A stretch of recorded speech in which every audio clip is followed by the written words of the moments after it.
Do you wake up to pee at night? Is it usually around 3 a.m. plus or minus 30 minutes? And if you wake up many times to pee, why is it at regular 90-minute intervals? In this short video, I'll reveal what most doctors and online experts don't usually talk about.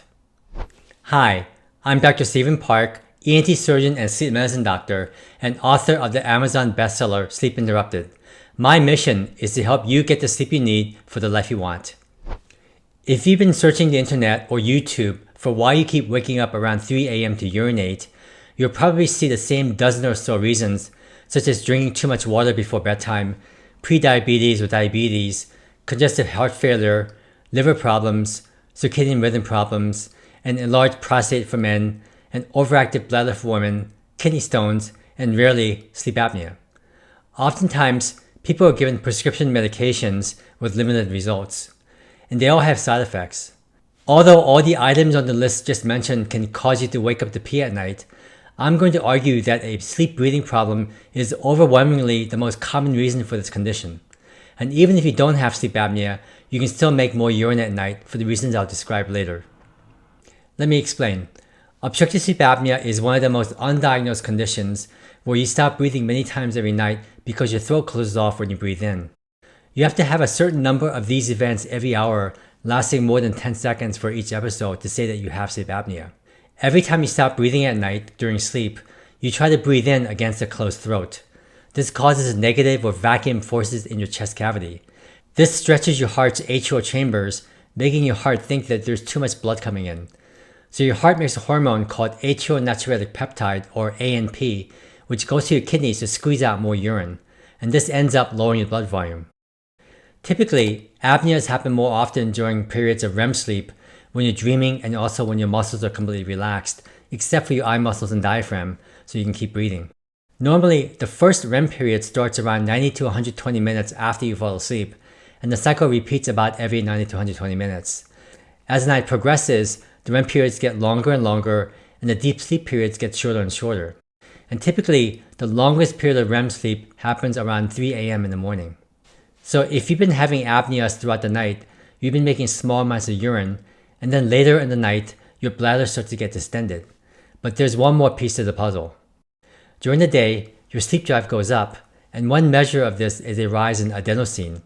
We know that coffee blocks adenosine, making you perk up, and sleep naturally clears adenosine, so your sleep drive goes down throughout the night as you sleep. So 3 a.m. is the intersection of a bit more urine in the bladder, a long period of REM sleep, and much lower sleep drive. This is why for most people with this condition, you're more likely to wake up around 3 a.m. plus or minus 20 to 30 minutes.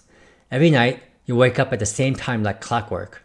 If you wake up more than once per night, it'll usually be about 90 minutes apart, which is one sleep cycle. One thing I've noticed is that many of my friends have this, and they mention it casually, and oftentimes joke about it as something that happens with age. This can't be further from the truth. It's been shown that the more times you wake up to pee at night, the higher your rate of dying from any reason. A study published in the Journal of Urology in 2011 found that if you wake up 2 or more times to urinate at night, younger men in their 20s to 40s have a 2.5 times increased risk in overall death rate and about 2 times higher death rate in postmenopausal women ages 50 to 64. I see this all the time. After treating for sleep apnea, the nighttime urination goes away completely or is not as severe. These studies don't conclude what causes the deaths, but I can make a strong argument that the majority had untreated obstructive sleep apnea, since we know that this can lead to heart attack, stroke, cancer, or car accidents. One last comment about nighttime urination. Even if you don't snore, or if you're a thin woman, you can still stop breathing a lot at night. This is called upper airway resistance syndrome, or UARS, which I'll link to below. You can still stop breathing, but the episodes don't last more than 10 seconds, so sleep tests won't score it as a form of apnea. You're told that you don't have sleep apnea and that your nighttime urination is due to something else. Making lots of atrial natriuretic peptide and its consequences is the hallmark of UIRS.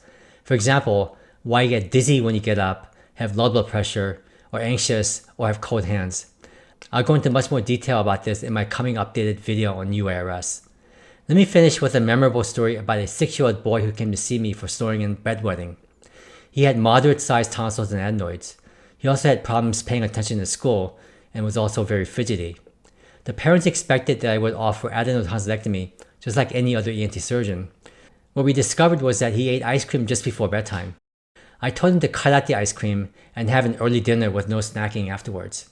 He came back in 2 months a new child. He stopped bedwetting almost immediately, and his teachers were commenting on his much better behavior and ability to focus. And not too surprisingly, his tonsils were much smaller and he wasn't snoring anymore.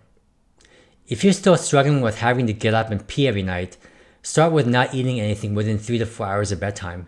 Make sure you're breathing well through your nose so that your mouth stays closed at night. Take a look at my other videos about optimal nasal breathing and mouth taping, which I'll link to below. If you're still not making any progress, see a sleep doctor to formally treat for sleep apnea if you have it. I'm not discounting all the other recommendations by the other experts. My only suggestion is to place a sleep breathing problem as a cause of your nighttime urination much higher on your list to consider. Again, check out these videos on how you can finally breathe better through your nose and why you should consider taping your mouth at night.